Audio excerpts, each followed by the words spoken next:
Oke, selamat malam dan Assalamualaikum warahmatullahi wabarakatuh. Kami dari Fakultas Teknik Industri Trisakti. Nama saya Muhammad Hakinen. Nama saya Muhammad Fajrin Ismail. Nama saya Arya Sena Nugraha. Nama saya Ditya Pramudia. Dan nama saya Fatan Nariwanto. Oke, malam ini kami akan mempresentasikan hasil karya kami, yaitu aplikasi kimia pada industri farmasi. Next. Apa itu industri farmasi? Farmasi industri adalah teknologi obat-obatan dalam bidang industri. Ini bertujuan untuk menemukan, mengembangkan, memproduksi, dan memasarkan obat-obatan atau obat-obatan farmasi untuk digunakan sebagai obat yang akan diberikan atau dikelola sendiri kepada pasien dari dokter dengan tujuan untuk menyembuhkan mereka, memvaksinisasi mereka, atau mengurangi gejala. Perusahaan farmasi dapat menangani obat generik atau merek dan alat kesehatan. Mereka tunduk pada berbagai hukum dan peraturan yang mengatur paten, pengujian, keamanan, kemanjuran, dan pemasaran obat-obatan. Next. Proses produksi atau manufaktur industri farmasi di Indonesia dibawahi oleh Badan POM CPOB atau produksi adalah kegiatan atau proses menghasilkan, menyiapkan, mengolah, membuat, mengemas, dan mengubah bentuk sediaan farmasi dan alat kesehatan. Next. Pembuatan obat kapsul parasetamol. Obat parasetamol merupakan obat antibiotik yang digunakan dan sudah tidak asing lagi bagi rakyat Indonesia. Dalam pembuatan obat tersebut terdapat banyak langkah-langkah yang harus dilewati oleh pabrik pembuat obat tersebut, yaitu 1. Pengadaan bahan awal, 2. Penimbangan dan penyerahan, 3. Pengolahan, 4. Kegiatan pengemasan, 5. Pengawasan selama proses produksi, 5. Karantina produk jadi. Selanjutnya akan dilanjutkan oleh teman saya. Yang pertama ada pengadaan bahan awal. Pengadaan bahan awal hendaklah hanya dari pemasok yang telah disetujui dan memenuhi spesifikasi yang relevan. Semua penerimaan, pengeluaran, dan jumlah bahan tersisa hendaklah dicatat yang berisi keterangan mengenai pasokan, nomor batch atau lot, tanggal penerimaan, tanggal pelulusan, dan tanggal kadaluarsa. Next. Yang kedua ada penimbangan dan penyerahan.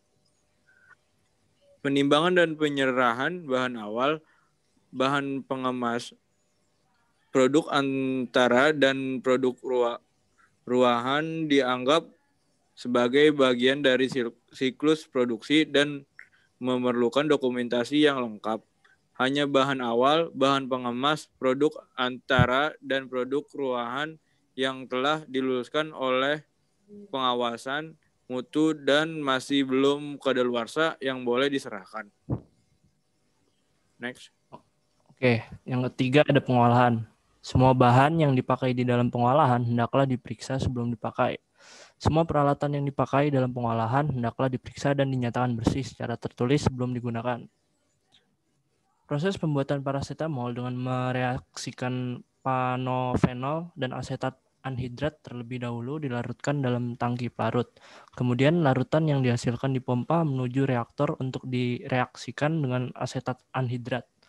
Karena reaksi yang terjadi adalah endotermis dengan suhu 90 derajat Celcius selama 4 jam, maka reaktor dilengkapi dengan jaket pemanas. Selanjutnya dipompa menuju treatment tank untuk dicuci dengan larutan etanol dan diputihkan warnanya dengan karbon aktif. Untuk memisahkan karbon aktif dan filtratnya, larutan tersebut dipompa menuju filter press. Kemudian filtrat yang dihasilkan dipompa untuk dipekatkan dalam evaporator. Untuk memperoleh kristal larutan parasetamol, pekat tersebut dimasukkan ke dalam kristalizer. Setelah itu dialirkan ke dalam sentrifug untuk memisahkan parasetamol dari model liquornya.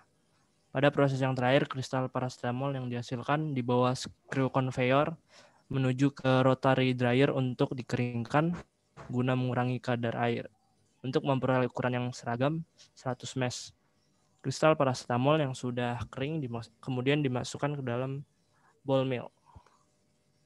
Terus ada kegiatan pengemasan. Kegiatan pengemasan berfungsi mengemas produk ruahan menjadi produk jadi. Pengemasan hendaklah dilaksanakan di bawah pengendalian yang ketat untuk menjaga identitas, keutuhan, dan mutu produk akhir yang dikemas serta dilaksanakan sesuai dengan instruksi yang diberikan dan menggunakan bahan pengemas yang tercantum dalam prosedur pengemasan induk. Selanjutnya ada pengawasan selama proses produksi. Semua parameter produk, volume, atau jumlah isi produk diperiksa pada saat awal dan selama proses pengolahan atau pengemasan. Kemasan akhir diperiksa selama proses pengemasan dengan selang waktu yang teratur untuk memastikan kesesuaiannya dengan spesifikasi dan memastikan semua komponen sesuai dengan yang ditetapkan dalam prosedur pengemasan induk. Next. Selanjutnya ada karantina produk jadi.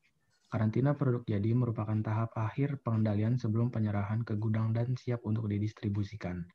Sebelum diluluskan untuk diserahkan ke gudang, pengawasan yang ketat hendaklah dilaksanakan untuk memastikan produk dan catatan pengolahan batch memenuhi semua spesifikasi yang ditentukan.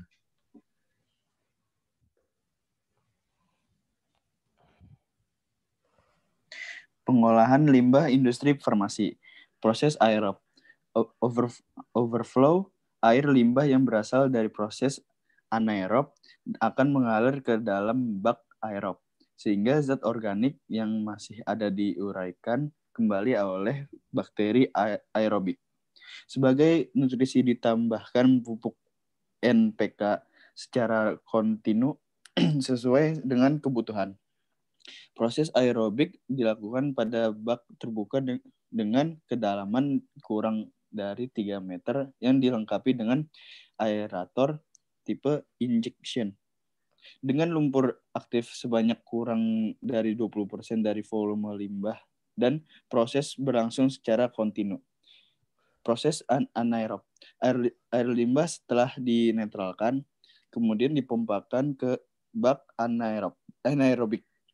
Dalam proses ini melibatkan bakteri anaerob untuk menguraikan zat-zat organik yang terkandung dalam air limbah tersebut menjadi zat-zat yang sederhana. Proses anaerobik dilakukan pada bak tertutup dengan kedalaman 3 meter dan berjalan secara kontinu. Sebagai nutrisi ditambahkan pupuk NPK secara kontinu sesuai kebutuhan. Oke, sekian dari kami. Lebih dan kurangnya mohon dimaafkan. Wabillahi taufiq wal hidayah. Wassalamualaikum warahmatullahi wabarakatuh.